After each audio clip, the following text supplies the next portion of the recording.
বাংলাদেশের সামরিক খাতে ইনভেস্টমেন্ট করতে আগ্রহী তুরস্ক। তুরস্ক বর্তমান সময়ে বাংলাদেশে প্রায় $300 মিলিয়ন মতো বড় বিনিয়োগ করে রয়েছে। বাংলাদেশের সিঙ্গারের মতো কোম্পানির সাথে তুরস্কের বেকো কোম্পানি যৌথভাবে বিভিন্ন ধরনের বাণিজ্যিক ফ্রিজ থেকে শুরু করে বিভিন্ন ধরনের প্রোডাক্ট উৎপাদন করতেছে। তাই বর্তমান সময়ে তুরস্ক বাংলাদেশের সাথে ডিফেন্স রিলেটেড খাতে আসলে কোলাবোরেশন করতে যাচ্ছে। বাংলাদেশ যেহেতু ডিফেন্স রিলেটেড খাতে একটি বড় বাজার, আর বর্তমান সময়ে তুরস্ক যেমন $8 বিলিয়ন মতো বিশাল পরিমাণ পণ্য রপ্তানি করে থাকে ডিফেন্স রিলেটেড পৃথিবীর বিভিন্ন দেশে, এর মধ্যে বাংলাদেশ অনেক বড় একটি ক্রেতা। তাই বর্তমান সময় তুরস্ক চাচ্ছে বাংলাদেশ যাতে তুরস্কের সাথে যৌথভাবে বিভিন্ন ধরনের সমরাস্ত্র উৎপাদন পর্যন্ত করতে পারবে যদি তারা আগ্রহী থাকে, অর্থাৎ বাংলাদেশের মাটিতে বিভিন্ন ধরনের ম্যানুফ্যাকচারিং প্লান্ট স্থাপনের ব্যাপারেও তারা আগ্রহী বা বাংলাদেশকে সাহায্য করতে চায়। এক্ষেত্রে তারা বাংলাদেশের মাটি ব্যবহার করে বাংলাদেশ উৎপাদিত বিভিন্ন সমরাস্ত্র যেমন বাংলাদেশের চাহিদা মেটাতে সাহায্য করবে। একই সাথে বাংলাদেশ থেকে অন্যান্য যে দক্ষিণ পূর্ব এশিয়ার দেশ মালয়েশিয়া, ইন্দোনেশিয়ার মতো মুসলিম প্রধান দেশগুলোতে রপ্তানি করতে আগ্রহী।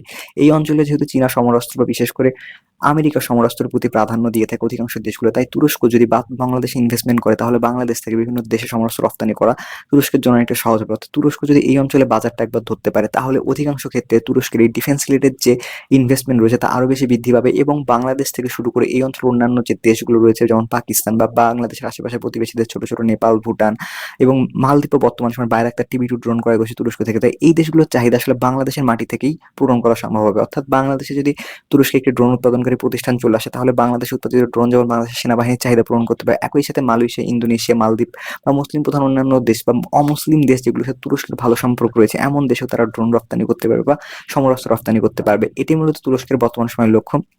বর্তমান সময়ে তুরস্কের সাথে বাংলাদেশে আলোচনা চলছে এই বিষয়ে যে বাংলাদেশে কি কি বিষয়ে তারা ইনভেস্ট করতে পারে এবং তুরস্ক তাদের জন্য নিজস্ব একটি ইকোনমিক জোন পর্যন্ত প্রতিষ্ঠার ব্যাপারে আগ্রহী। অর্থাৎ তুরস্ক একটি স্পেশাল ইকোনমিক জোন চাচ্ছে বাংলাদেশে যাতে তারা তাদের বিভিন্ন ধরনের প্রতিষ্ঠানকে নিয়ে এসে বিশেষ করে ডিফেন্স থেকে শুরু করে বাণিজ্যিক বিভিন্ন ধরনের প্রতিষ্ঠানকে নিয়ে আসবে এবং তার মাধ্যমে তারা বাংলাদেশের মাটিতে বিভিন্ন ধরনের সমরাস্ত্র থেকে শুরু করে বাণিজ্যিক বিভিন্ন উৎপাদন করবে।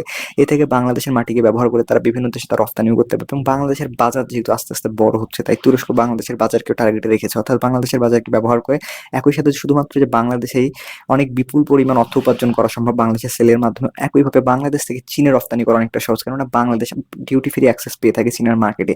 তাই চীনের মার্কেটে থাকার জন্য বাংলাদেশ অনেক গুরুত্বপূর্ণ একটি জায়গা।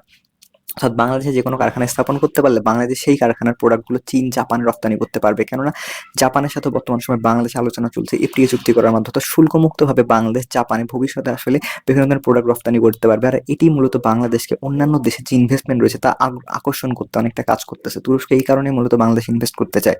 একই সাথে ভারতের মাটিতেও রপ্তানি করা বাংলাদেশ থেকে সহজ। এজন্য মূলত বাংলাদেশ একই সাথে ভুটানের সাথে যেমন হচ্ছে FTA বা PTA সাইন করে রেখেছে, অন্যদিকে নেপালের সাথে আলোচনা চলছে। এই ধরনের যদি বিভিন্ন ধরনের বাণিজ্যিক ডিল সাইন করতে পারে, আর বাংলাদেশে যেহেতু আসিয়ান কান্ট্রিগুলোর সাথে এই ধরনের একটি ডিল করার সম্ভাবনা রয়েছে, মালয়েশিয়া বা ইন্দোনেশিয়ার সাথেও FTA এর মতো বা মুক্ত বাণিজ্য চুক্তির মতো কোনো চুক্তি করতে পারে, তাহলে এক্ষেত্রে তুরস্ক বাংলাদেশকে কেন্দ্র করে বিভিন্ন ধরনের প্রোডাক্ট আসলে বিভিন্ন দেশে শুল্কমুক্তভাবে রপ্তানি করা আশায় বাংলাদেশে তাদের বিনিয়োগ বৃদ্ধি করবে। এটি মূলত বাংলাদেশের মাস্টার প্ল্যানের একটি অংশ ছিল যে বাংলাদেশকে বাণিজ্য কেন্দ্রে হাব করা। এজন্যই বাংলাদেশ ইতিপূর্ব থেকে আসলে বিভিন্ন দেশের সাথে FTA চুক্তি বা PTA চুক্তি করার ব্যাপারে আগ্রহী হচ্ছিল এবং বিভিন্ন দেশের সাথে আলোচনা চালিয়েছে, কিন্তু বিগত সরকারের সময় আসলে এই ধরনের কোনো চুক্তি তেমনভাবে সাইন হয়নি, শুধুমাত্র ভুটান ছাড়া। তাই খুব দ্রুত এই যে সাইন হওয়া ডিলগুলো বা যে সাইন হওয়া ডিলগুলো নিয়ে আলোচনা চলছে, বিশেষ করে জাপানের সাথে FTA চুক্তির ব্যাপারে অনেকদিন ধরে আলোচনা চলতেছে। তাই এই জিনিসগুলো দ্রুত সাইন করে ফেলতে হবে, তাহলে বিভিন্ন দেশ বাংলাদেশে ইনভেস্টমেন্টের ব্যাপারে আগ্রহী হবে, বিশেষ করে ডিফেন্স রিলেটেড ইনভেস্টমেন্টের ব্যাপারে যেহেতু বর্তমান সময় তুরস্ক আগ্রহী।